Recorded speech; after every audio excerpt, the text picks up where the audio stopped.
ইতিম অসহায়দের খাবার খেলেন পুলিশ। হ্যাঁ দর্শক, ঠিকই শুনেছেন। বাসা মালিকের নাতনির জন্মদিন উপলক্ষে বাসা মালিক ইতিম অসহায়দের মাঝে খাবার বিতরণ করার জন্য বাসার কর্মচারীকে হোটেলে পাঠান। কর্মচারী খাবারগুলো প্যাকেটিং করার পরে বাসার দিকে রওনা হন। ইতিমধ্যেই মাঝপথে দেখা মিলল পুলিশের। পুলিশ ভেবেছিল যে আন্দোলনকারীর খাবার সরবরাহ করা হচ্ছে, এই জন্য খাবারগুলো কর্মচারী থেকে কেড়ে নেয়। বাকি ঘটনা অবশ্যই ভিডিও দেখলে বুঝতে পারবেন।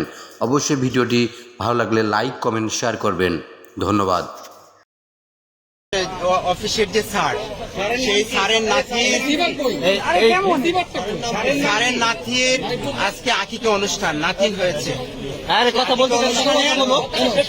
আকিকা অনুষ্ঠানের খাবার নিয়ে আমি পুরান ঢাকা থেকে এসেছি। আসার পরে এখানে কোথাও আমাকে আটকানো হয় না। খাবার ছিল 181 প্যাকেট খাবার। এখন আমার মোবাইল তারা নিয়ে গেছেন। খাবারগুলো সব পুলিশ নিয়ে গেছে। পুলিশ খাবার আনছে, এই মিছিলিতে লোকের খাবার যোগান দিচ্ছে। মিছিলের কি না সেটা তো আমার মালিককে ফোন দিলে জানতে পারতেন। আমার মালিকের নাম ইসরাফিল সাহেব। এই যে সেগুনবাগিচা হাই স্কুলের পূর্ব পাশে যে বিল্ডিং বিআইপি মেসে, এবং আমি একটা পত্রিকার সাথে জড়িত আছি। সেই পত্রিকার নাম হচ্ছে অপরাধ তথ্যচিত্র, সাপ্তাহিক পত্রিকা।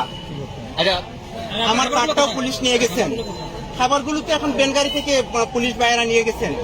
পুলিশ খেয়ে ফেলছে, এখন খেয়ে ফেলছে কিনা আমাকে নিয়ে তো মানে টানা হেঁচড়া শুরু হয়েছে। আমার মোবাইল তো নিয়ে গেছেন। আপনার স্যার কি করে? আমার স্যার, তিনি হচ্ছেন বিআইপি যে বিল্ডিং, সেই বিল্ডিং এর তিনি মালিক। খাবারের মেনুতে কি ছিল? খাবারের মেনুতে ছিল মানে খাসি বিরিয়ানি। আকিকা অনুষ্ঠান উপলক্ষে গরিব দুঃখীদের মাঝে সে খাবার বিতরণ হবে। এবং ওই বিল্ডিং এ যারা আছেন, ওই বিল্ডিং এর সমস্ত লোকদেরকে বিআইপি মেসের সমস্ত বারাটিয়াদেরকে আমরা দাওয়াত